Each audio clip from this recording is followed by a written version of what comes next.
Today, Q explains how the Inspector General's report has opened the door to so much more than we could ever have imagined as far as indictments and things coming down the pipeline. Hi, I'm Craig, and welcome to Just Informed Talk. For those of you who don't know, every one of these episodes I start by saying thank you to each and every one of my subscribers because I fully realize and I'm thankful for each and every. I realize how important you guys are, and I'm thankful to each and every one of you. If you have not hit that subscribe button, please come here to this landing page, click the big red subscribe button, make sure you hit the bell for notifications. That way you'll be notified as soon as these videos get posted, because as soon as information is made available to me, I make it available to you. Now, getting into the latest Q posts, we're going to talk about some pretty crazy stuff, and if you guys want to get an idea of what we're going to go over this one again, but this is where we left off last time, and if you want to get a good idea of that, I certainly encourage you to go back and watch these videos, this one in particular. And if you're so interested to get caught up, these two are great. They kind of go with each other, and you can keep going back and watching them. And it's just going to fill you in more and more on what we've been covering here on the Q channel. And if you don't know what Q is, please come watch this video. And if you want to get the word out to your friends on what this is, please share this link, and you can get that message out there about, basically what is QAnon and the Great Awakening. So jumping right into this latest Q post. First, an ANON post, will she be indicted? Well, first we'll read this. This is Q's last post that we covered, where Q basically is reposting this clip from what an ANON said. And the ANON says, why wasn't HRC prosecuted for the emails? Put simply, Obama ultimately okayed by using non-governmental email additionally to communicate with Clinton. Obama also had an alias along with each of his cabinet members. Therefore, indicting HRC would lead to indicting Obama and his cabinet, which could never happen. Remember, he lied about knowing, but that ultimately came out in the dump. Poof. Now, an ANON post here after that says, will she be indicted, and will this lead to Barack Hussein Obama being indicted? And Q responds here. He says, or they say, Inspector General email investigation, weakest of set, opened door to Weiner, HRC, others, crimes against children. Gosh, this is sick, guys. And it's mentioned directly. I referenced this in other videos where it says directly in the IG report that HRC and Weiner and the laptop, there's connection to crime against children. Then it says Noose, reference to Huber. Non-public Clinton Foundation investigation ongoing, connected, reference to Huber. Plus FBI protection of HRC plus criminal acts, reference to Huber. What about DOJ text emails? Why did the Intel-Com communication rate sections of the IG report at highest level of national security? What does it involve? DOJ, White House, tarmac, reference to Huber. Rod Rosenstein, Inspector General report release does not coincide with true start date. Info push 2 of Huber regarding the above. Scope and size biggest in history. Grand jury in place. Q. Wow. So Q just lays it out here, and he's going to lay it out even further in the next one. But we're going to just start by breaking this down really quick. The Inspector General email investigation is the weakest of a set of investigations that are ongoing. Open the door through this mentioning in the Inspector General report. Now Congress has a direct piece of evidence to reference in saying that there's a connection between HRC, the 300,000 emails that were found on Anthony Weiner's laptop and Uma Abedin, and apparently crimes against children. These sick people, these sick, twisted people. Excuse me, it really is not. These people are sick people. It's saying Noose is in, basically our justice, I guess you would say, for people who commit crimes. It's saying reference to Huber. So this is a part of this is one, I think, reference to one of the set of many investigations. So there's the investigation into the crimes against children between HRC and Weiner on the laptop and others that was found. There's the non-public Clinton Foundation investigation, which is connected back to this, but the Clinton Foundation investigation is talking about Uranium One and deleted emails and pay-for-play politics. That's referring to that's been under Huber's oversight. It's saying that the FBI protection of HRC, so the people who are using their political bias to affect the outcome of ongoing investigations at the FBI and protecting Hillary Clinton, especially like James Comey and Andrew McCabe, and working to reword the way they characterize the email investigation, and then to shut down the investigation before it even got started, because basically Hillary had the protection inside. And going along with that would be all the criminal acts that were committed in protecting her. Then it's saying, what about the DOJ text email? So then that goes to Rod Rosenstein. That goes to John P. Carlin, who we're going to talk about in this video a little bit later. And it goes to others who were involved at the Department of Justice, who were involved with basically covering up so much. And they raided the section of the IG report which covered the intel communication, or the intel regarding what happened on the tarmac, because it had, they marked it as the highest level of national security, because it basically, it's dangerous in a lot of people's eyes for this information to come out. If it's just made public immediately, there could be riots, there could be all types of really dangerous things that they're trying to avoid. But what is being implicated by this, by Q, is that they redacted that, put that as the highest level of national security clearance classification. And it's because it involves the DOJ, top members of the DOJ, top officials in the White House from the previous administration, possibly Obama himself, calling. First of all, people have alleged now that there was a phone call made while Loretta Lynch and Bill Clinton were on that plane on the tarmac, where they were discussing the golf and grandkids, right? Yeah, I believe that for 2 seconds. What they were really discussing was, according to Q, is Loretta Lynch was being allegedly offered a position on the Supreme Court in exchange for her to overlook this email or to basically quash this email investigation going on at the Department of Justice, and that this was all basically being okayed and overseen by the president himself or members directly working under him at the White House. So that's what's being implicated here, that the pay for play kind of, they thought Hillary would win. They thought they would get a Supreme Court nomination. They'd make Loretta Lynch the Supreme Court justice.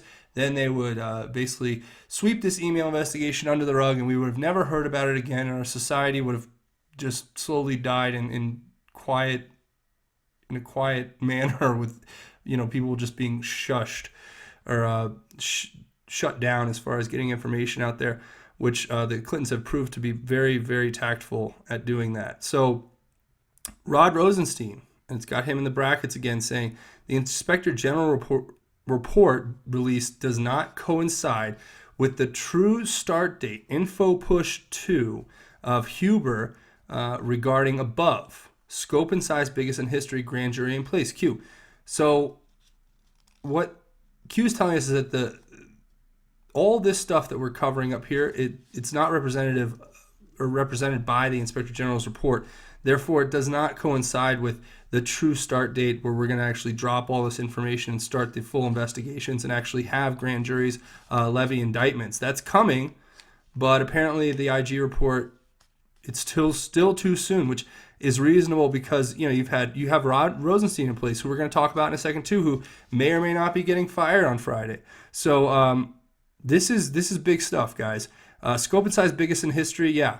The scope and size, if you just look at the people who are involved, from what has come from this election of Donald Trump, the subsequent attempts by the FBI and the DOJ to undermine his administration by planting this Russia collusion story using confidential informants that were on their payroll to cite as evidence for investigating President Trump with regard to his relationship to Russia. Well, what is not ridiculous about the fact that they planted these people with connections to Russia in the Trump campaign, and then they cited those people to get the surveillance warrants to cover him, and then they cited those people, then they paid for the dossier that was produced by the Russians to basically use that as another excuse to investigate President Trump. Guys, this is beyond, I think, the scope, way beyond the scope that any of us could ever imagine. And is the grand jury in place? Have they already impaneled a grand jury? Are they already examining the findings of the investigations and deciding whether or not to actually release indictments or to have indictments? Or are the indictments still sealed? But is there a grand jury that's going to decide on other things? There's a lot of questions to be answered here, but Q's telling us that this is all in the works behind the scenes, whether we see it or not. Of course, frustratingly enough, the media is not going to report any of this to you. So that's why you guys have chosen to come over here, and I'm glad to have you. So let's keep going with more of this crazy, incredibly breaking information here. Q says, and this is a longer one, but he gives a quote out of an article. It says, Attorney General Jeff Sessions has also said U.S. Attorney John Huber is investigating claims of FBI and DOJ misconduct related to these actions, noting that Huber would be conducting his work from outside the Washington, D.C. area and in cooperation with Horowitz. So, the next one is another quote from an article saying, this is not the end of the process. United States Attorney John Huber continues his work in cooperation with the Inspector General to review certain prosecutorial and investigative determinations made by the department in 2016 and 2017.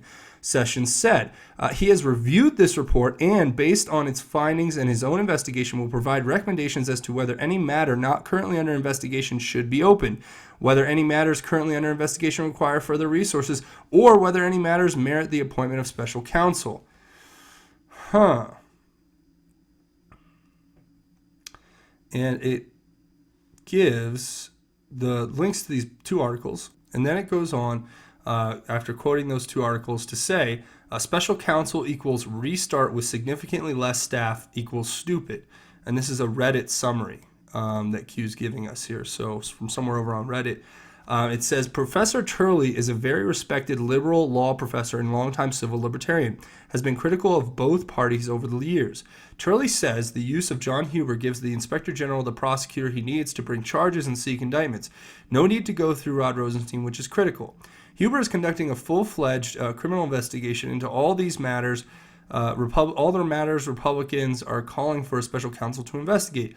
Huber has been investigating these possible crimes for 5 months, now 7 since November of 2017.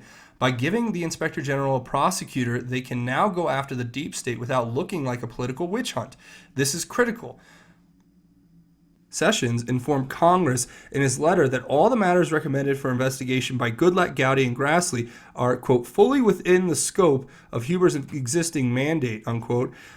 He also informed the chairman that Inspector General Michael Horowitz, who is working with Huber, has a staff of 470 investigators, giving Huber access to enormous investigative firepower that far exceeds the staff of any special counsel. Who needs a special counsel with that type of manpower? The Inspector General's jurisdiction to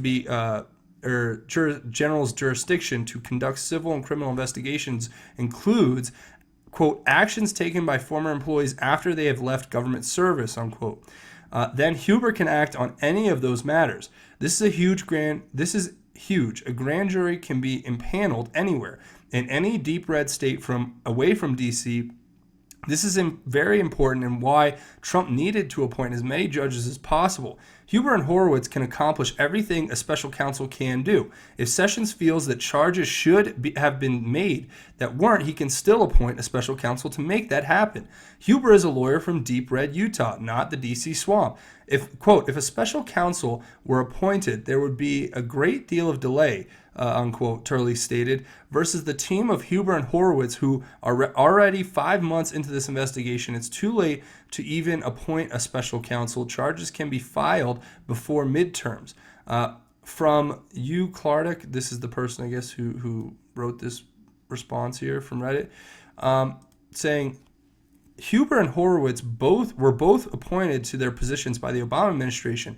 This helps optics a lot. Pretty much decimates the Trump rigged the investigation arguments that's sure to be made. Then it gives this link to this article, which we've read about a dozen times here. It feels like that explains Jeff Sessions and how appointing U.S. Attorney John Huber to work with Michael Horowitz is actually better than having a second special counsel. So what's the takeaway? You guys are very smart. You guys know I just read it all. That kind of should have basically explain itself. There's not much to decode here. Suffice it to say that there is a lot of information in here. Basically, I mean, you go through it, you break it down. It's explaining that Huber and Horowitz, first of all, have been in this investigation for quite some time, months and months, 5 months, since November. So, I mean, almost 7 months now? And they've been doing that. Then you have the fact that they're going to go back and cover things, like Sessions is saying, that they can cover, first of all, they can go after people who are no longer working in government for crimes that they committed in the past, and they can go after all of the different things, like from the Anthony Weiner, which he's already under investigation and indictment, and he's going to be going to trial soon, I'm sure. But from that to the how was the Hillary Clinton, how were her emails being associated with Weiner? How does that all work? What crimes against children actually occurred, and who committed them, and who is going to be prosecuted for those crimes? Was President Obama complicit in having his own email address that he used with a fake name in order to communicate outside of what would be standard government protocol to have all records of federal officials recorded and kept in the possession of the government? Also, what happened with the Clinton Foundation, Uranium One, selling that access? What happened with the kickbacks to the Hillary Clinton Foundation? But it's saying here also that Huber and Horowitz have 470 investigators, which is way more than a special counsel would. It's saying that, you know, they can impanel a grand jury anywhere. It doesn't have to be in D.C., which means they can go anywhere where it's not going to be completely biased and you know, maybe more impartial, which is what you want out of a grand jury. Maybe go into a more conservative state where people don't act based off of emotion. They tend to act more based off of logic and rationality and logic.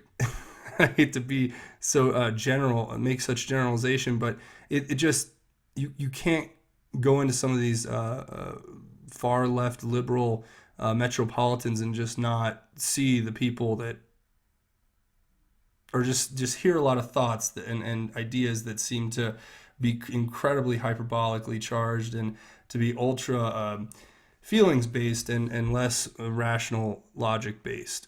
But that's just my opinion.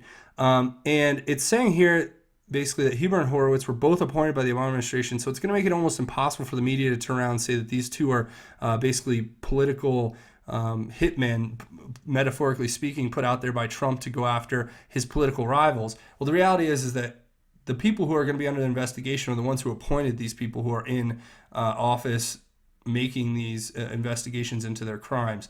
So there's a lot to be taken away from this, and I think Q did a great job in just explaining for everyone exactly why there's a case to be made against having a second special counsel. It's not to mention the fact that the second special counsel would take a long time to get going, and they're talking about in here that they could bring charges possibly before the midterms.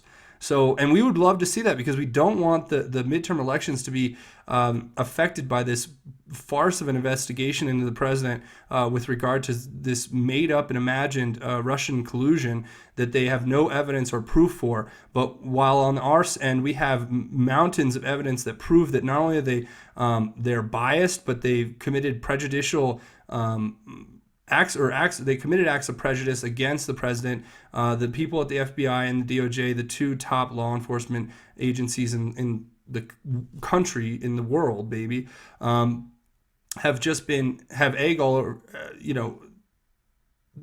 they basically have egg all over their face after all the stuff they did, and they've been caught red-handed in this basically what would seem to be a targeted attack against the President of the United States, where they actually sought to bring this investigation to get him impeached and removed based on their own political motivations and not based in the findings that are coming out of the investigations. And that they even went as far, it would seem, to actually manufacture evidence that has yet to be proven, but it is definitely being alleged right now that their bias played a huge role in their decision to reword the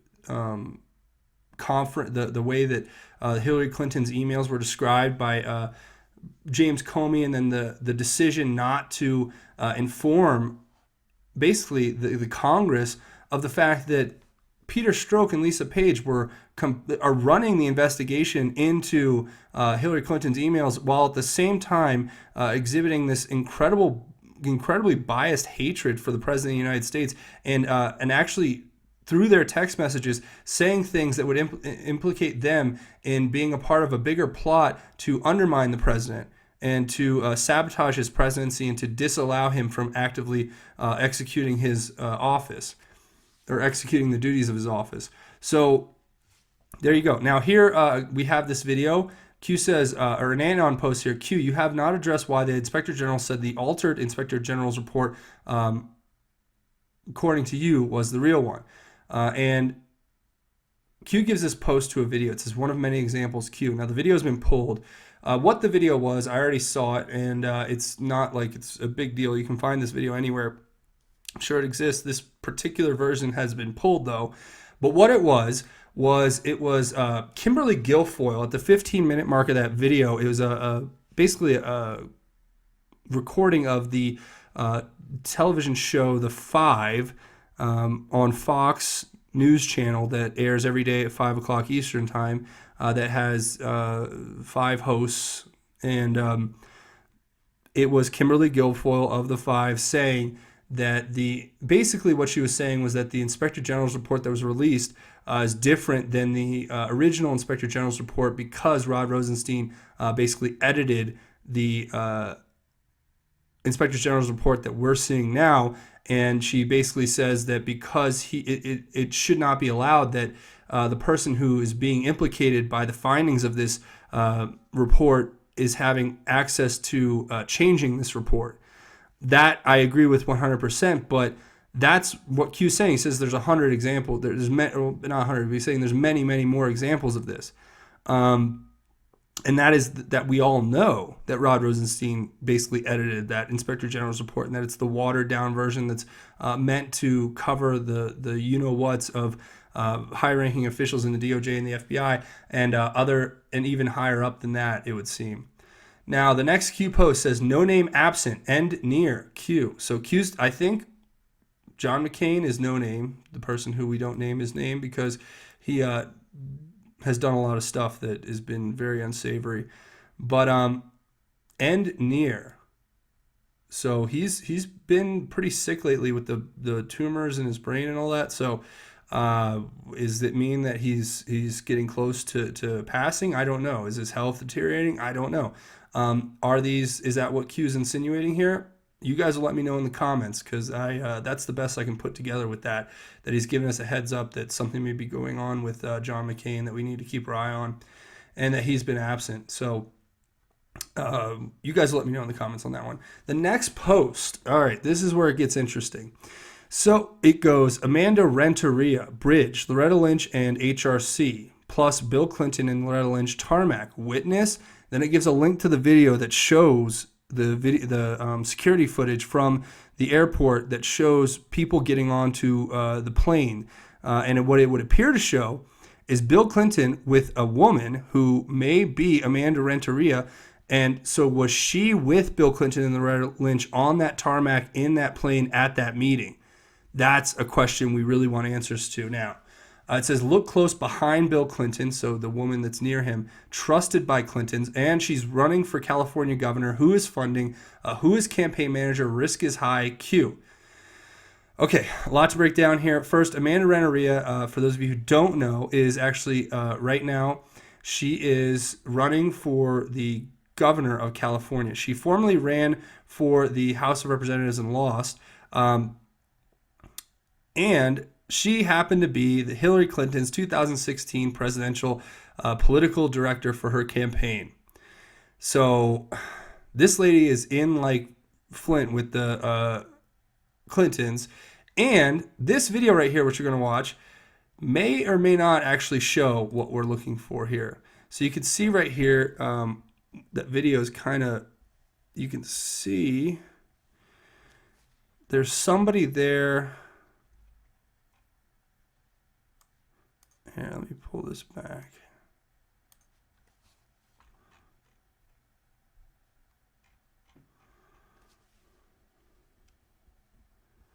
Sorry, I'm just trying to.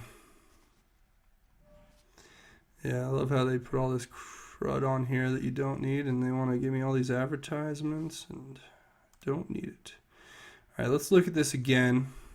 I'm trying to do this in real time here.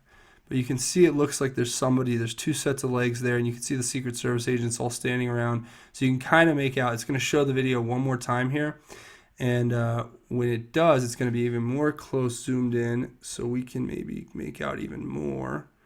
All right, so see, now, there you see there's like two people walking together. That supposedly is Bill Clinton and Renteria from the actual surveillance footage that you saw about the tarmac meeting. Now, like we said, tarmac meeting between Bill Clinton and Loretta Lynch, where they made a lot of discussion about golf and grandkids, of course. But we all know the reality of that was that they were looking to discuss a deal for Hillary to get out from underneath the investigation, which did not work. It says, look close behind Bill, because that's where she was.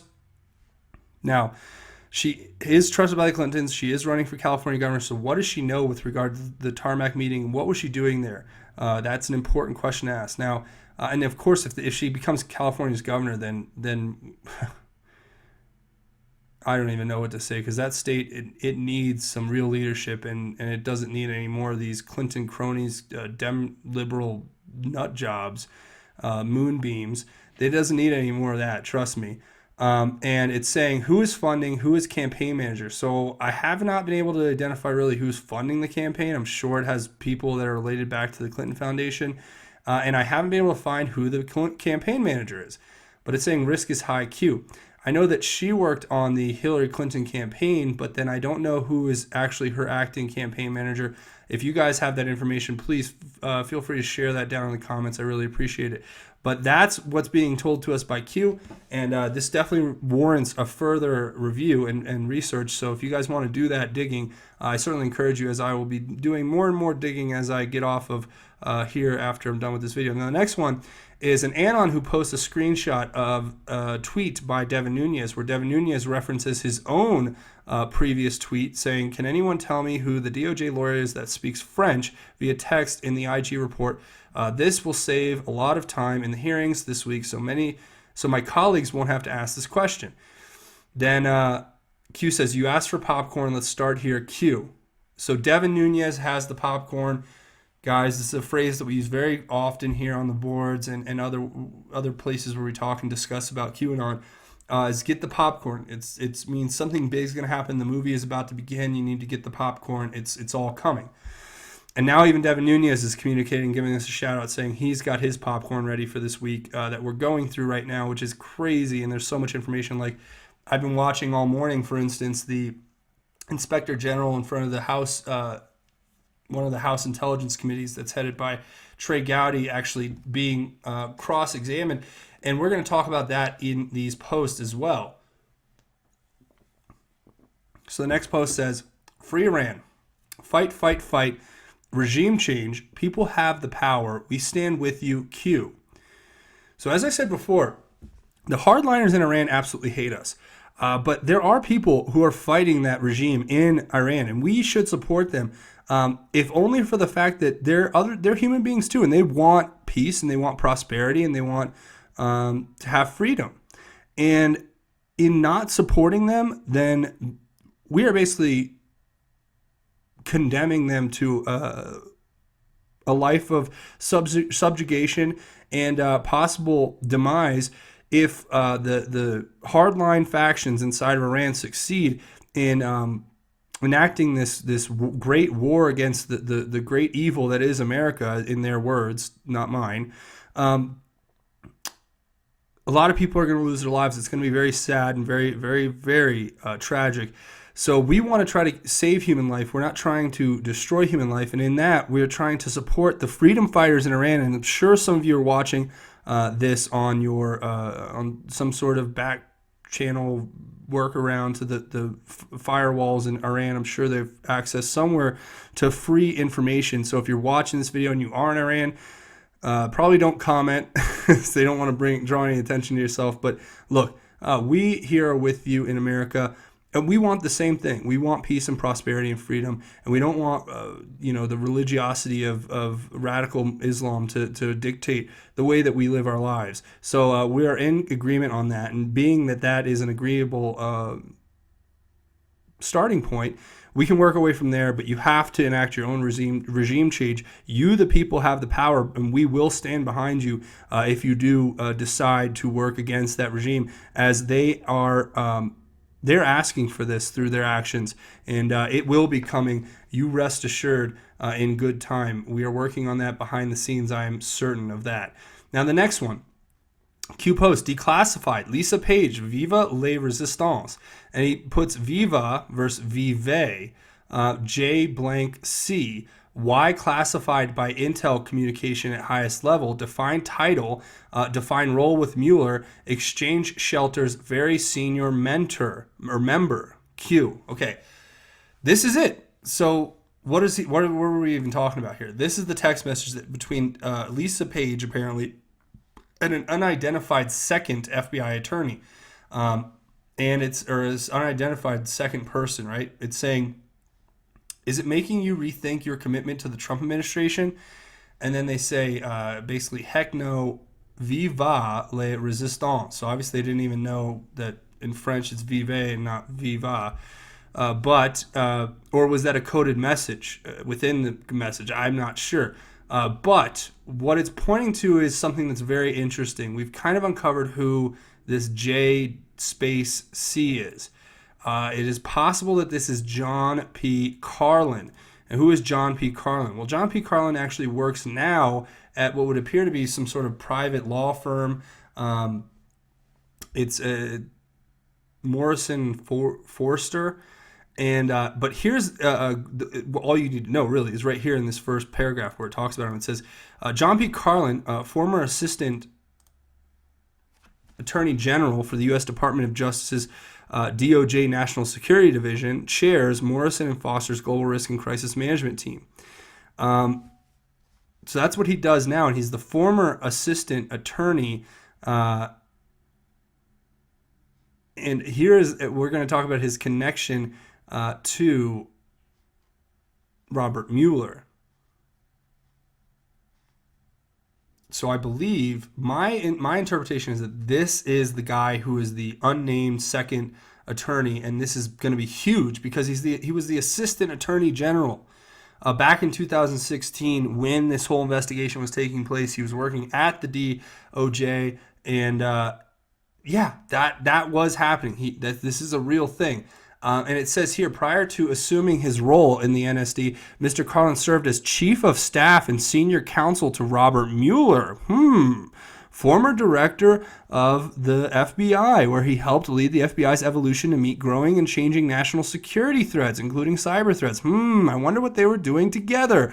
Covering up the evidence of their crimes, maybe? Mr. Carlin also held positions as national coordinator of the DOJ's computer hacking and intellectual property program. He was in charge of intellectual property that was stolen by China. Interesting. Assistant United States Attorney for the District of Columbia, where he prosecuted cyber fraud and political corruption matters, among others, more than 40 cases to verdict. Okay, so he also went to Harvard, of course, and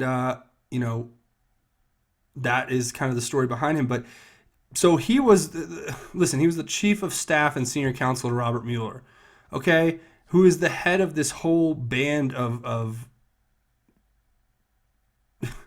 morons conducting the investigation into this Russian collusion that doesn't exist, which was basically just a witch hunt put forth by the opposition party that lost in the 2016 election as a way to basically push for impeachment while at the same time pushing public opinion away from the truth and toward these lies, and using those lies in order to further their political ambitions as far as the 2018 midterm election goes, and possibly all the way into the 2020 re-election campaign for Donald Trump, which will be a presidential election.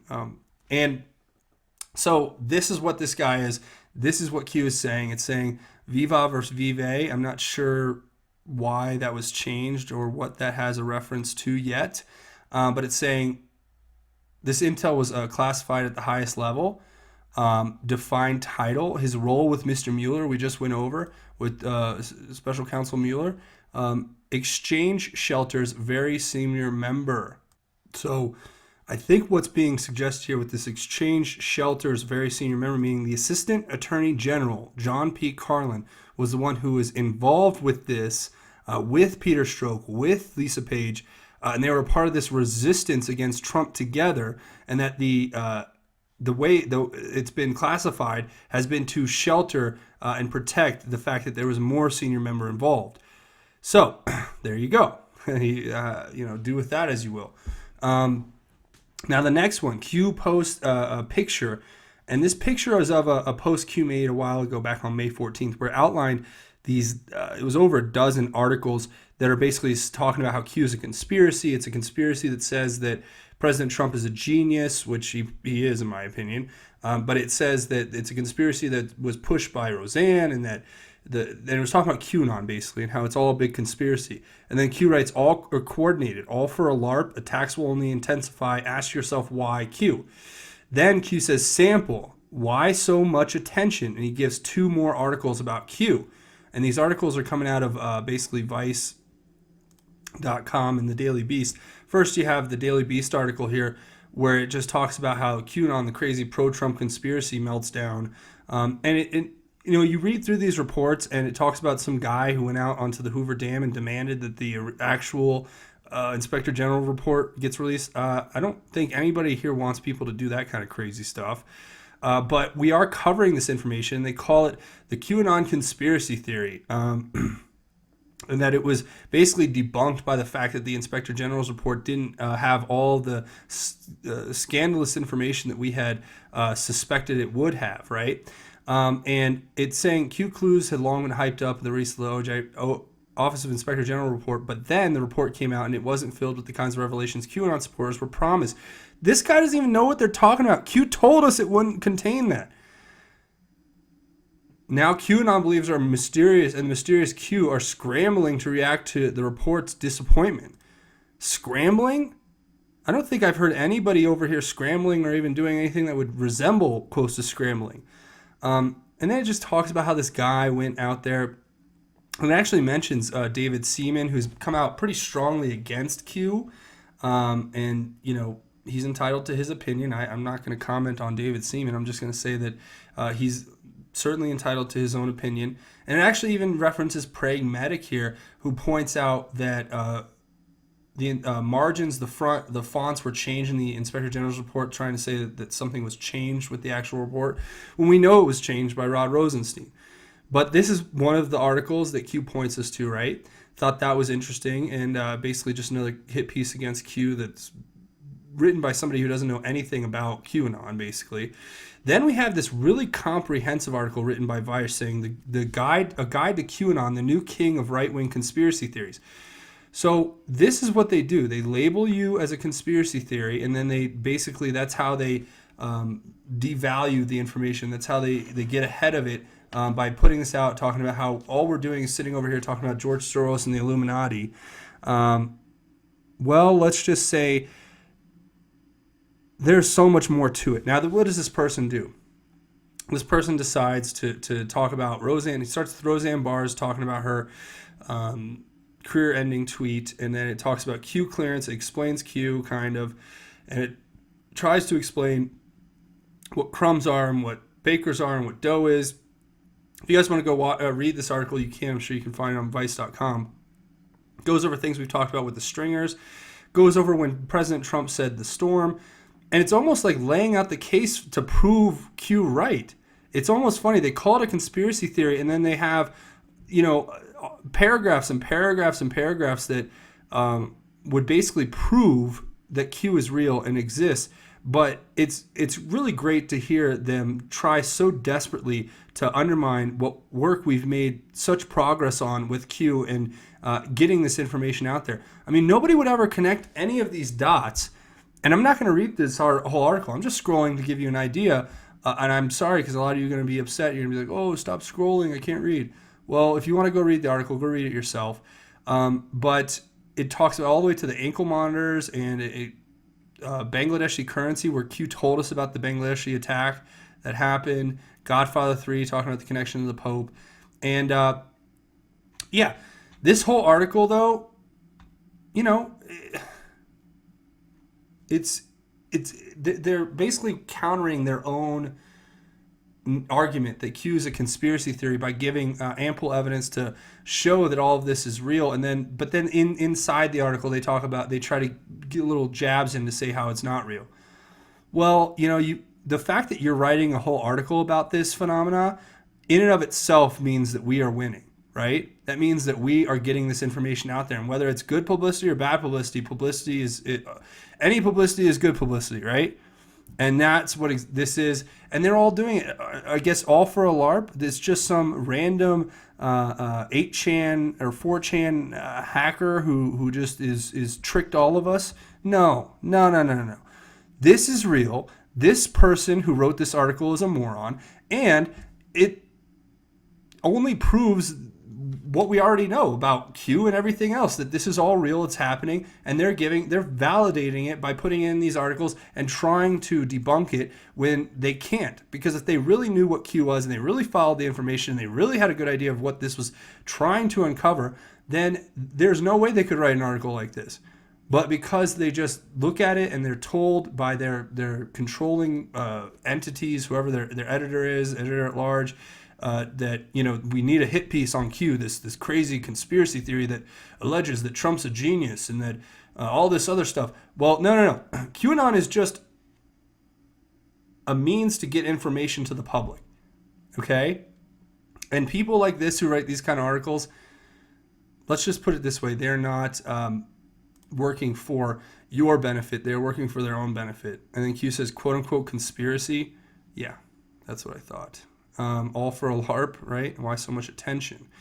Now the next post from Q says, it's an Anon who posted this right here, and it was linking to the P at the end of PDJT's tweet today. There was a P somewhere at the end of a tweet in Donald Trump's feed that I've yet to find yet. If it's still there. Yeah, I haven't been able to find the P at the end of the... Oh, yes, right here. Sorry. I have found it. It's saying, I can't think of something more concerning than a law enforcement officer suggesting that they're going to use their powers to affect an election. Inspector General Horowitz on what was going on with numerous people regarding my election, a rigged witch hunt. P is John P. Carlin. P fills it in. It gives us exactly who that is. It's John P. Carlin. And we're getting confirmation from the president. So there you go, right? Right? What a coincidence. Q says.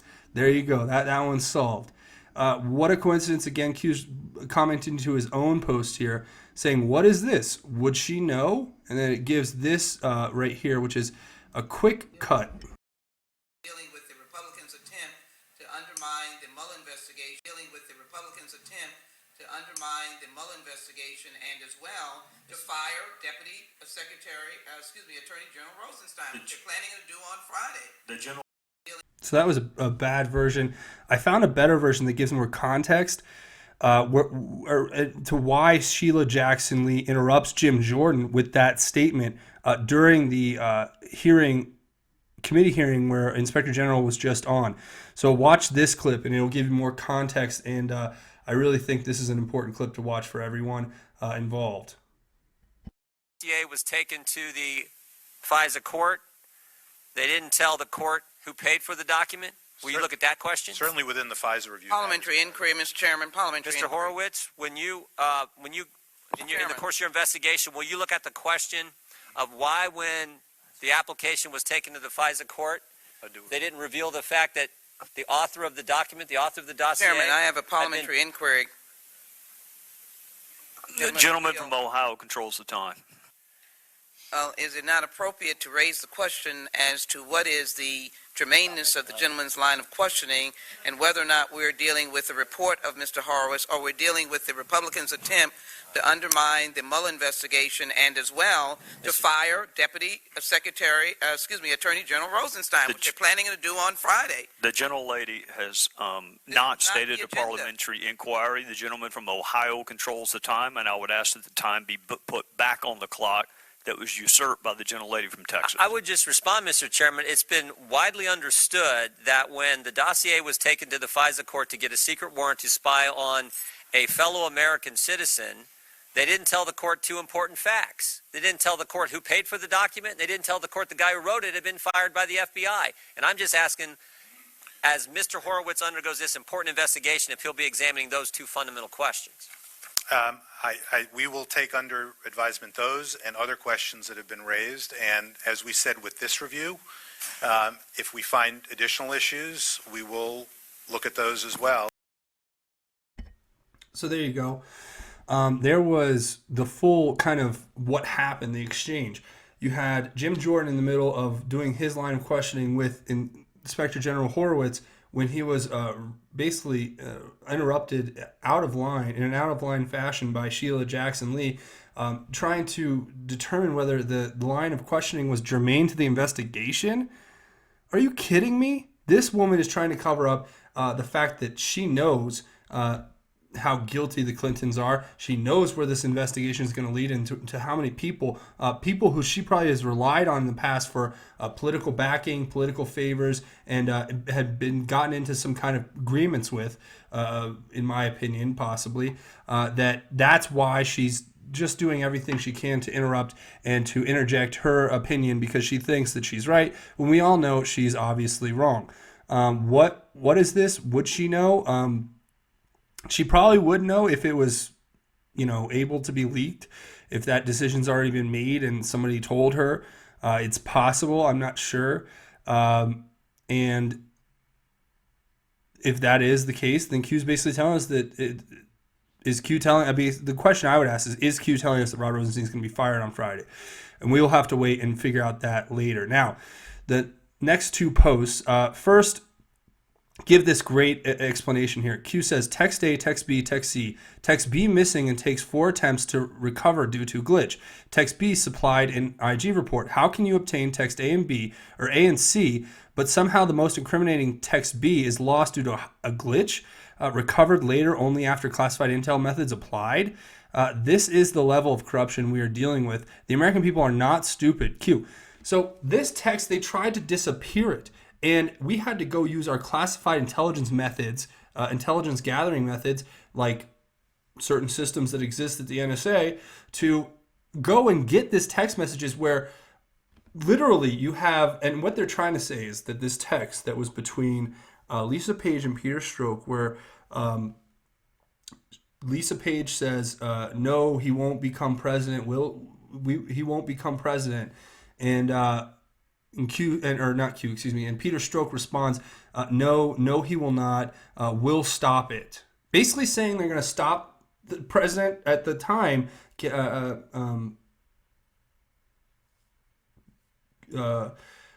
President Trump, from all the way back to his campaign. They were talking about how they were going to stop him there, and then they talked about how they're going to take out insurance. But what's important, this was brought up at the hearings today.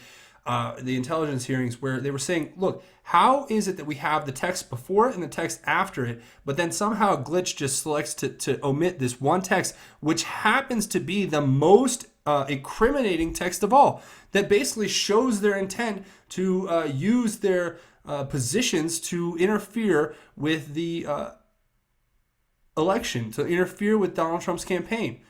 So you guys let me know what you think. But then they tried to just delete this as if we weren't going to go find it, and we went and found it. And it's saying the level of corruption we are dealing with. This is it, right? These are corrupt people. These are really, really corrupt people. And this is very, very disheartening to most of us out here who are just covering this on a daily basis. But it says the American people are not stupid. Q. No, you are not stupid. I am not stupid. We have great logical, rational minds, and we can put things together. And we've put all this together, and it drives them crazy. They're terrified because they're so afraid of losing this control that they've illegally basically maneuvered their way into having. Now, the next final one from Q says, "What a wonderful day, Q," and it gives this picture. And I can tell you right now what I think this picture is when you blow it up. But you guys let me know what you think. This to me looks like, is it the back of President Trump's neck? Like his head? The back of his neck or his wrist or his hand? You can see there's like a cord here. And then what looks like something black. I don't know what this is, but I think it's the back of Donald Trump, President Trump's neck, suggesting that Q is very close to President Trump, I would say. That's my take. You guys let me know what you think in the comments. That's pretty much going to be it for this episode. I want to say thank you for watching. A couple of important announcements. For those of you who have been watching the channel, these aren't going to be announcements for you because you guys have already heard them a bunch of times. But I just want to let everyone know again that I'm going to be participating at the American Priority Conference in Washington, D.C. on September 6th through 8th. I'll be in a panel discussion with a bunch of other really great people from around the sphere of media that covers basically the truth, in my opinion. But if you guys want to get more information on that, go to AmericanPriority.com. You can check out information about the conference. If you want to get involved with it, I encourage you to go. You can come meet me there and we can talk and you can ask questions and it'll be a good time. Now, another thing I was really proud of all of you for, and we're going to have this website up in no time, is for you guys to come over here to GoFundMe.com/JustInformedTalk or search JustInformedTalk on GoFundMe. You can help me create JustInformedNews.com. It's a website I want to create, and I'm working hard to do it. So I'm relying on you guys to come over here and support it. It's a way for me to get around the censors at YouTube. It'll give me a lot more freedom. I'll be able to host my own videos. And you guys will have a website you can go to where you know my information is always going to be there, and you can go there and check it out, and it will have articles and links to articles.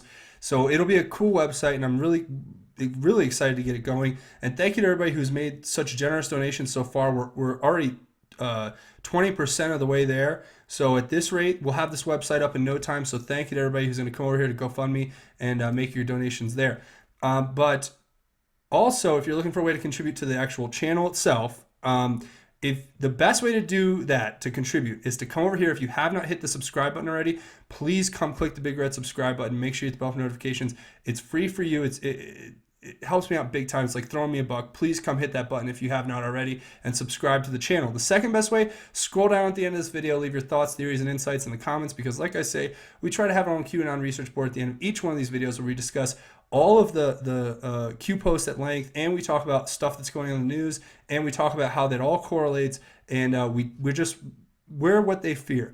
We are the thinkers and the revolutionaries who are going to change our society because we're going to basically call out this evil, and we're going to expose it for what it is with the globalist, Luciferian, pedophile cabal. We're going to expose them here, and that is our duty. And the third best way to contribute to the channel, if you want to contribute to keep the channel running, is to come over here to Patreon. That's patreon.com. You can search Just Informed Talk. You'll come here to this landing page. But supporting Patreon, the people who support me on Patreon make sure this channel goes 24/7, 365. I don't take days off. I'm able to do this full time because of the generous donations by people like you who come here and make this channel work. So thank you to everybody who is contributing, and thank you to everybody who's going to come here and contribute because you truly keep this channel alive and running. So check out Patreon, and thank you in advance to everybody who comes and checks that out. Now, before we go, I want to talk really quickly about God, and I want to talk about an important psalm that was basically just given to me by God. He pointed me in the direction to read this, and I want to read it because it's Psalm 16, and it's talking about having confidence in the Lord. Now, I'm not perfect. I make very human mistakes very regularly, and in that I feel shame. I feel regret. I don't want to be imperfect. I want to be perfect for God, but I accept it, and I accept that God accepts it, and that what makes me able to understand that I can make mistakes and be human is that I have this overwhelming confidence in the Lord. And I'm not saying I'm out, doing real crimes, or I'm talking about like little things that, you do your best to be good, but you can't always be perfect. And, God will protect you and give you strength. So let's listen to the words of Psalm 16 and see if they can explain how confidence in the Lord is the most important thing.